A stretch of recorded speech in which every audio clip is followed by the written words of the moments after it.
On the agenda tonight, we're going back to 1963. We're going to be taking a look at Gerry and The Pacemakers, and they're going to be performing How Do You Do It?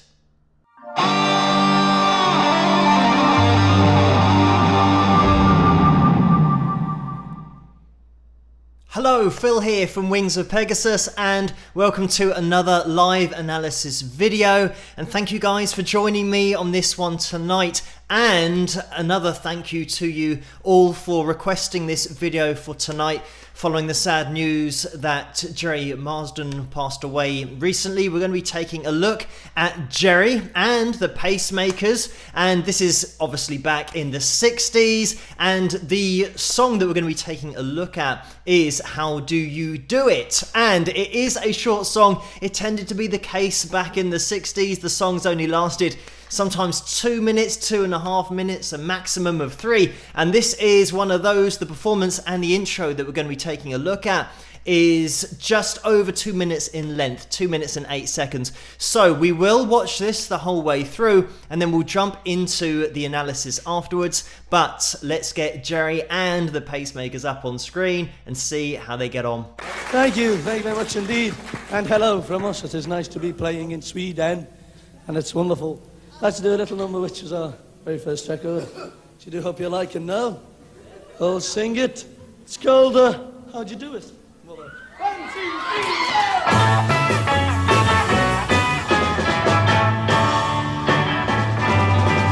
How do you do what you do to me? I wish I knew. If I knew how you do it to me, I'd do it to you. You do what you do to me. I am feeling blue. Wish I knew how you do it to me, but I haven't a clue. You give me a feeling in my heart, like a narrow path through it. Suppose that you think you're very smart, but won't you tell me how do you do it?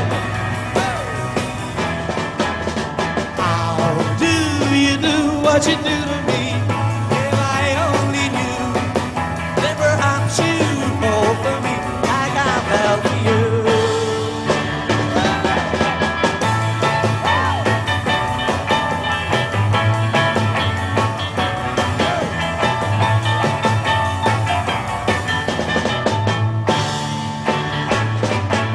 You give me a feeling in my heart, like an arrow passing through it. Suppose that you think you're very smart, but won't you tell me how do you do it? How do you do what you do to me? If I only knew, then perhaps you'd fall for me like I fell for you when I do it to you.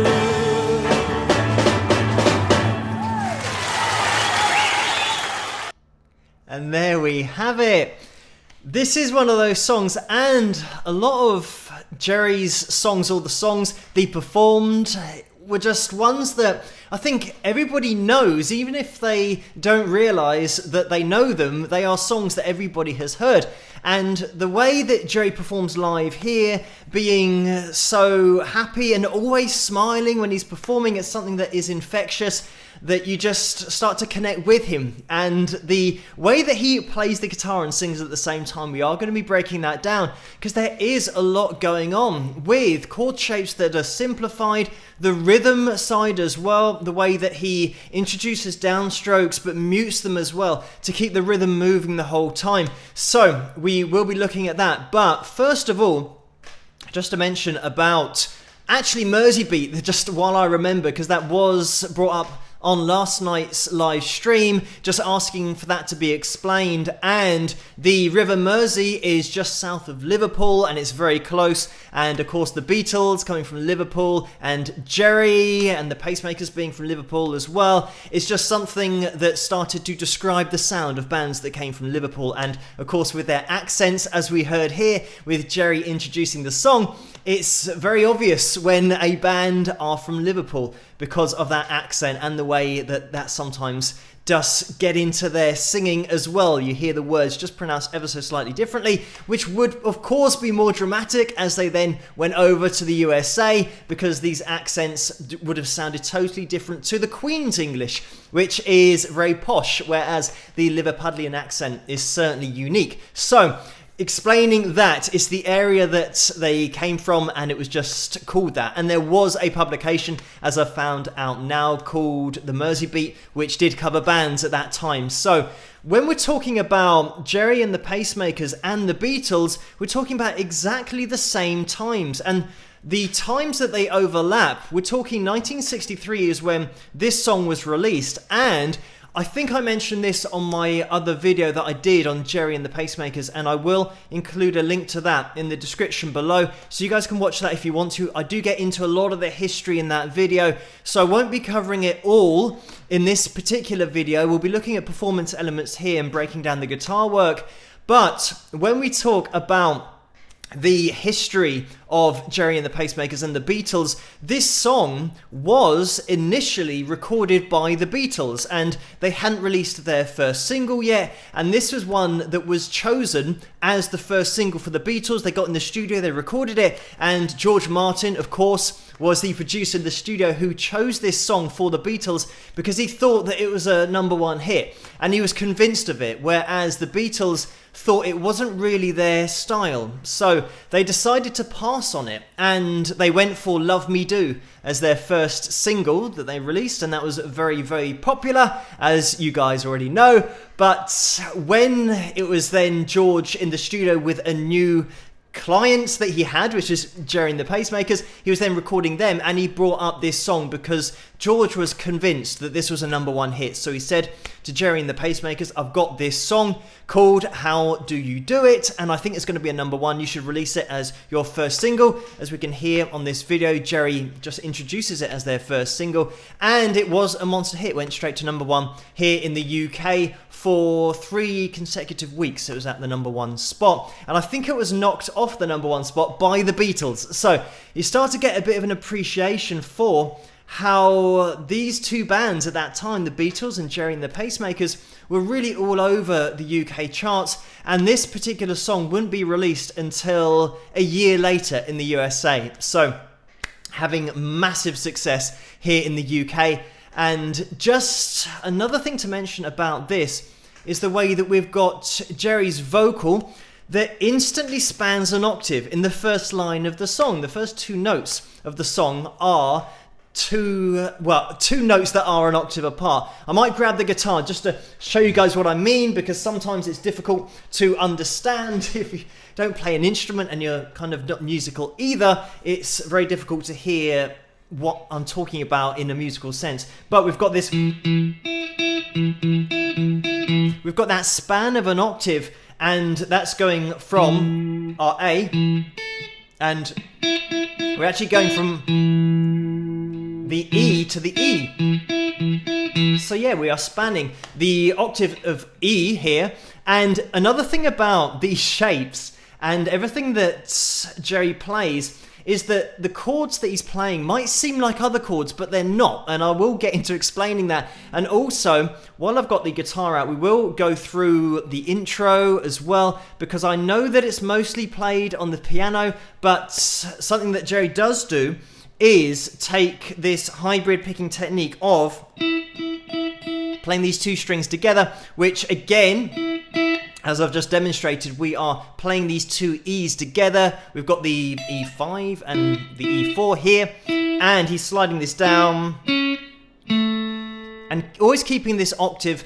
Obviously the piano is the thing that you're going to be able to hear, but he just follows that line with all of his playing, and I think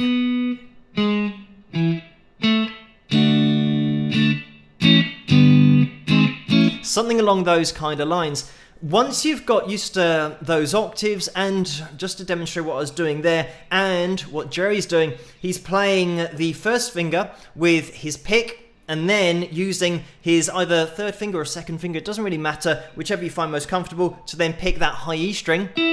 and we've got the B string between those two that's being muted. And when we're talking about muting the string, we don't really have to worry too much because we're using that plucking technique. Whereas if I was using the pick, you'd have to make sure that that B string is muted, that you only hear the G and the high E together. So we've got that as the intro, then we've got the G, the little run up as well, the G, G sharp into the A. And a really important thing to mention here is the way that all of this is going to be going on, the rhythm that I'm about to demonstrate while Gerry is singing. And he's so accurate pitch-wise. I've already shown you that octave of the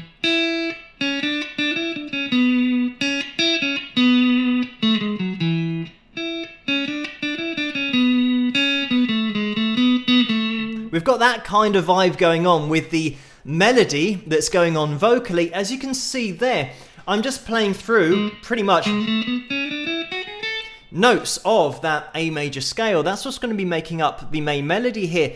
But he is jumping all over the place with all of the notes of the melody, and he's so accurate at the same time. When we then get into playing the chords from the song, let me actually get rid of everything that's going on here, because you probably can't see anything that I'm demonstrating. And just to quickly show why I was up here to play these octaves, and then I moved down and again in order to get this and that sound. We won't go through that again, but if you're then getting into the rhythm, the thing that I was going to mention was the way that on this right hand, I'm not going to play the chords here, we will in a second, but I want you to hear the rhythm that Gerry's throwing in there and why this is so important. Because in this setup, Gerry is the only guitar player. So it means that he hasn't got that luxury of somebody else being able to get that rhythm moving along. So the pattern that Gerry goes for here is...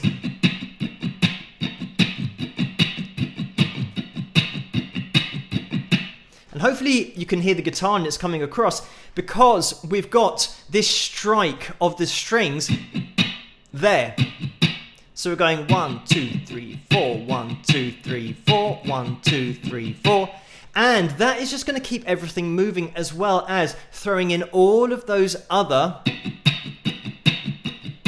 downstrokes and upstrokes. So then when you start hearing that guitar, it's moving along. It's not got any spaces in there. As soon as you have spaces and there's only one guitar, everything's going to drop out. And this is just all down to Gerry driving it along. So when he's got, by the way, we're starting in A here, and when we have a listen to what Gerry's playing here, and you can see his fingers, the way that he's moving, and then he's actually playing simplified versions of the shapes. And I won't go through all of them and explain them all one by one, but I'll just do it with this first chord, because this is the main one that he changes. When we go to the A,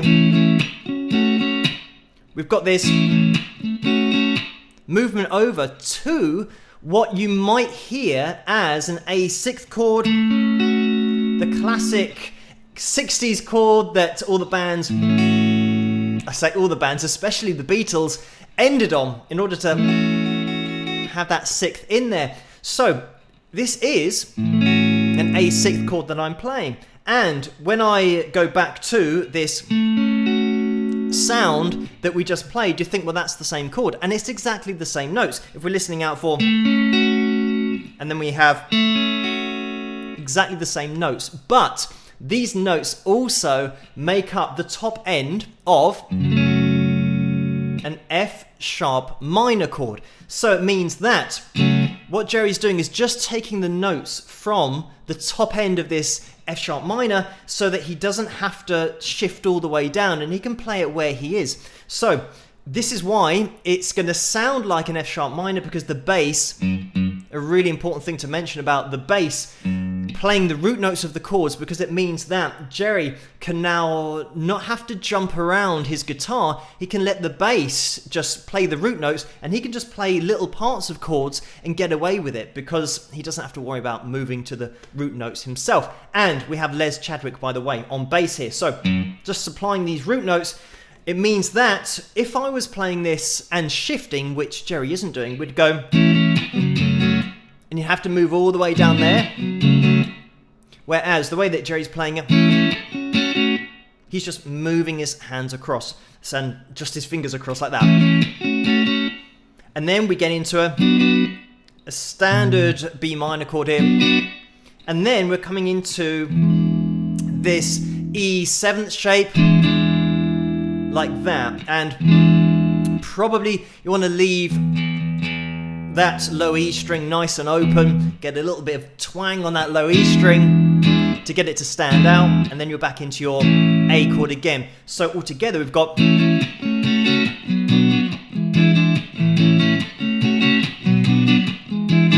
like that, and you're still listening out for that,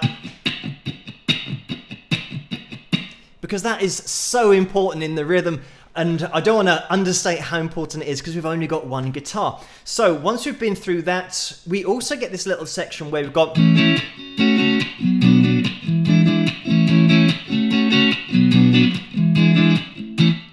there is a little shift down there. I'll play that again. That was the one strum on the A, jumping down to now a D7th. And then we've got this little jump between the A, the G, and doing that in slow motion, we've got. So we're just doubling up that right hand in order to get that sound, and going. There's sometimes that kind of half-time move up without that double time rhythm, but pretty much those are all the chords that you're gonna need. And in exactly the same way that Gerry's staying up on this 5th fret playing these chords, if you want to simplify it, you can do, and just move down to your basic chord shapes at the bottom with an A. And then because we're already down here, it means that we can put in that F sharp minor, B minor, down to an E, just a straight E. Maybe an E7 if you want to keep that 7th in there that we have in the other form of the shape, then you can do in the other chord voicing. So you could put that 7th in there. So it means that we get it like that. And that's something that you can play through at the bottom of the guitar. If you're not very good with bar chords, and you might have to try and get your first finger over a little bit in order to get the B minor as well. We have got a couple of bars that need to be applied, but at least you can start on your A, and then you've got an E7th in there as well. So then getting into the other section that we have, pretty much we're starting on this B minor. We go down to our E7 shape, A, and it's going to be exactly the same chords that we've just been using, but we're just changing the order of them. And the most important thing, that rhythm. And in order to achieve that, what you want to try and do is catch the strings at exactly the same time, or just a fraction of a second after you've hit your strings.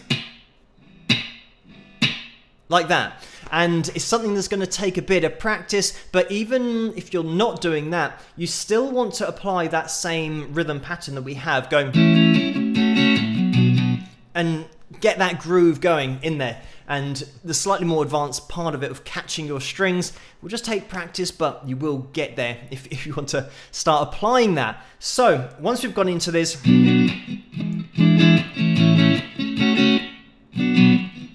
I'm just going to quickly play through, because it's all the same.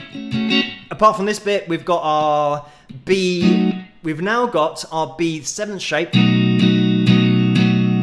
like this, before then going to the E7th, and then we're back into the verse. So that was the only different bit, the only different chord that we have in there, rather than the B minor. We then go to that B7th, which is just leaving off your little finger of your bar chord in order to give you your 7th there on the D string. And then we go down to that. And there's a little bit again of this double rhythm, which you can play through. I'm actually letting that high E string ring out as well, because it's an E7th. It means that you can do that if you want to. I'm not sure if Gerry is doing that. It is difficult to see, but if you want to fill out the sound, you can. So just from a technical perspective as well, a lot of people might be thinking, why is Gerry holding his guitar so high? He's got it strapped up around his chest level. And generally, I mean, if you're looking at me playing the guitar here, it's an important thing to bring up, which I have brought up on the channel before, about how when people practice, they generally have their guitar on their lap. And it's always going to sit a little bit higher when they're practicing than when they're playing live. And a lot of guys especially just have their guitar so low that they really have to stretch, and their playing actually does suffer because they can't reach the guitar in exactly the same way as when they are practicing, because the guitar's a lot higher. The higher the guitar is, the less you have to stretch around the guitar in order to play your chord shapes or play your lead notes. So it's something that you'll see all of the top technical players pretty much who are playing super, super fast. Their guitars don't move very much, or they have them quite high up unless they've got massive hands. That's the other thing, that if you have got really long fingers, then you can get away with having your guitar lower down. If you haven't got massive hands, then you would pretty much have your guitar a little bit higher up. But it just means that you're going to be a lot more accurate, your playing's not going to suffer, and if I was to stand up and keep the guitar in exactly the same place as it is now, it would look high on me, because it's going to be pretty much, if I stood up, the top of the guitar is kind of halfway up my chest. So it would look, maybe I tend to have mine a little bit lower when I'm playing live, but it's having it in that comfortable position. And I don't think there's really anything to be gained by trying to look cool and maybe messing up a bit of your playing, rather than just having it in a comfortable position and nailing everything that you are playing. And this is exactly what Gerry's doing here. He's not missing any chords, he's not missing any strumming, he's just got it spot on, and it has to be spot on because of not only the fact that he's only one guitar, and that's the whole basis of that track from a rhythm perspective. I know that we have got piano in there as well, but that's what's driving the song along. And having Gerry on the guitar means that he's got to be accurate the whole time, especially with the tone. Another thing to bring up about the super, super clean tone that Gerry's playing through here. So if he was making mistakes and playing through and going and kind of messing up his chords or messing up a shape, it would stick out like a sore thumb. So he's got all of these positions spot on. You can tell in the intro that Gerry is a guitarist, or was a guitarist, who was technically proficient at playing single notes, playing lead notes, playing rhythm, playing solid rhythm. And that is another thing to bring up, that playing rhythm guitar is an art in itself. A lot of people don't really appreciate how difficult it is to play solid rhythm guitar. And I think a lot of people haven't actually been through the exercise of starting a click track and then taking out a couple of bars of that click track and continuing their rhythm playing and seeing if they are dead on the start of that next bar after having 2 bars of missing out listening to that click track. Because unless you've actually been through that exercise and then started to expand the amount of silence and see where you are, you get a great appreciation of how solid you are rhythmically as a rhythm guitarist, but also how difficult it is. And players like Gerry just had that ability to keep the whole track going the whole time, as well as providing a fantastic lead vocal over the top, where you can just listen to it and you would be forgiven for thinking that it's just another guitarist playing the guitar, and then Gerry's out the front of the stage with his microphone. So there is so much going on in this, and I don't want this video to go on for too long because I know it's only a 2-minute performance, but I think it's a really important thing to mention about Gerry's guitar playing because of how all over the fretboard he is. He never misses a chord. He has that driving rhythm the whole time. He also has a little jump over to the D shape, which I didn't mention when I was explaining the chords, and that's just at the end of the intro, into the A, and then that little movement up as well. But if you do want to pick up your guitar and start playing along to this, then you can just get that rhythm going. That is such an important part of it. But also keeping your chords really nice and clean. So once you get that, and also letting that low E string ring out on that E7th, because sometimes if you mute that, or if you're accidentally hitting the A, obviously it's going to give it the wrong sound. So you want to make sure that that is open.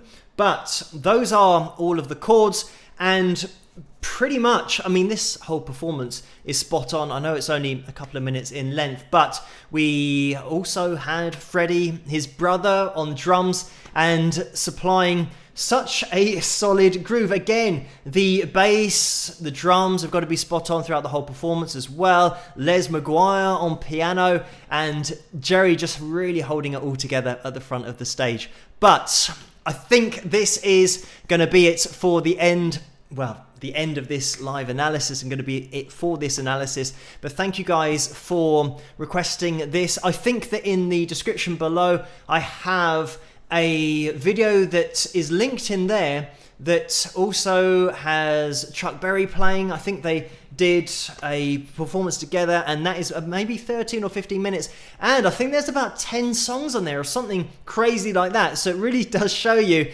how short the songs were back around this time in the 60s, the mid 60s, and you can certainly watch that video. Click on that link in the description below if you want to watch that. I'll also make sure that the link to this video is put in there, and I'll put in my original analysis of Gerry and the Pacemakers with a lot more history and background information in there. I'll leave that link in the description below as well, so you guys can check out that if you want to as well. But thank you guys so much for joining me tonight, and also thank you for the donations from Deborah and Jim and Marilyn in there as well. And thank you guys just for joining me tonight, and I would suggest just go out and check out as many performances by Gerry and the Pacemakers on YouTube, because it's certainly worth a watch, especially just looking at the guitar work going on that is, I think, totally taken for granted when you're looking at Gerry perform, because he's so at one with that guitar. It's only when you pick up the guitar